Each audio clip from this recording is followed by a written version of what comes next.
এখানে আমি একটা বাটিতে সেদ্ধ আলু নিয়ে নিয়েছি। এই আলুর মধ্যে দিয়ে দিচ্ছি পরিমাণ মতো নুন, পরিমাণ মতো হলুদ গুঁড়ো দিয়ে দিলাম,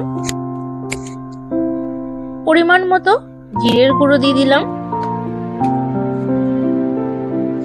পরিমাণ মতো ধনের গুঁড়ো দিয়ে দিলাম, খুব সামান্য পরিমাণ লঙ্কার গুঁড়ো দিয়ে দিলাম, দিয়ে দিচ্ছি ধনেপাতা কুচোনো, দিয়ে দিচ্ছি লঙ্কা কুচোনো। হাত দিয়ে ভালো করে সবকিছুকে আমি মাখিয়ে নিচ্ছি। এটা মাখানো হয়ে গেছে, এটাকে একটু আমি সরিয়ে রাখছি।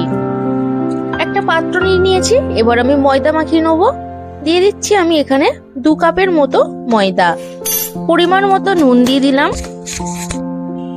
দিয়ে দিচ্ছি সাদা তেল, এটা কিন্তু ময়ামের জন্য। আর এবার আমি সবকিছুকে হাত দিয়ে ভালো করে আমি আগে মাখিয়ে নিচ্ছি।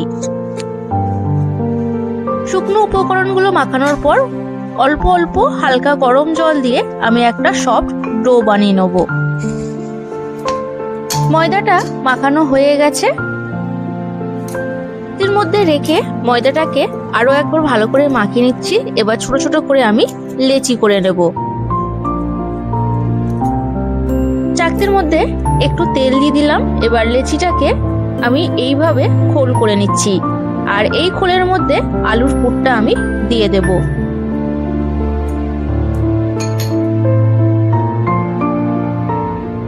এইভাবে মুখটাকে জুড়ে দিতে হবে আর একদম গোল করে নিতে হবে। এটাকে এবার আমি বেলে নিচ্ছি।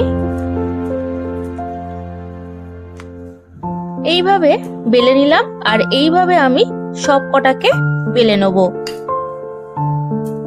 এরকম মাপের আমি সব কটাকে এবার আমি এক একটা করে বেলে নেব। সব কটা পরোটা বেলে নেওয়ার পর ফ্রাই প্যান বসিয়ে দিয়েছি, দিয়ে দিচ্ছি তেল। তেলটা একটু গরম হয়ে গেলে এবার পরোটাগুলো একটা একটা করে আমি ভেজে নেব।